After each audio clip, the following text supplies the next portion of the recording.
Dynamic Island នេះគឺវាជួយអីបានខ្លះនៅក្នុងការប្រើប្រាស់ iPhone អូខេអញ្ចឹងទាំងអស់គ្នាបើសិនជានិយាយទៅ Dynamic Island នេះគឺវាមានសារៈសំខាន់ខ្លាំងមែនទែននៅក្នុងការបង្ហាញជាមួយនឹងព័ត៌មានរបស់កម្មវិធីបានភ្លាមដោយមិនចាំបាច់ចូលទៅក្នុង app ផ្ទាល់ដូចជា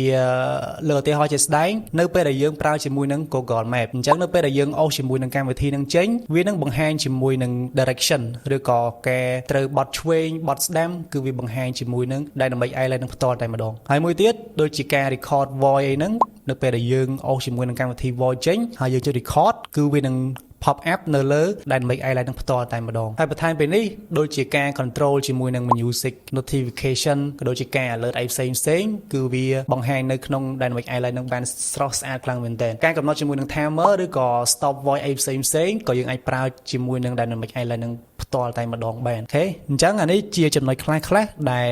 Dynamic Island គឺវា support អញ្ចឹងទាំងអស់គ្នាគិតយ៉ាងម៉េចដែរចំពោះ Dynamic Island ហ្នឹងគិតថាវាមានប្រយោជន៍ឬក៏មិនសូវមានប្រយោជន៍ទេសម្រាប់អ្នកទាំងអស់គ្នាតែបើសម្រាប់ខ្ញុំផ្ទាល់ខ្ញុំគិតថាវាមានប្រយោជន៍គឺវាផ្ដល់ជាមួយនឹង experience ថ្មីមួយដែលមើលទៅការប្រើប្រាស់ទូរស័ព្ទរបស់យើងវាមានភាពទាន់សម័យទំនើបហ្នឹងហើយអញ្ចឹង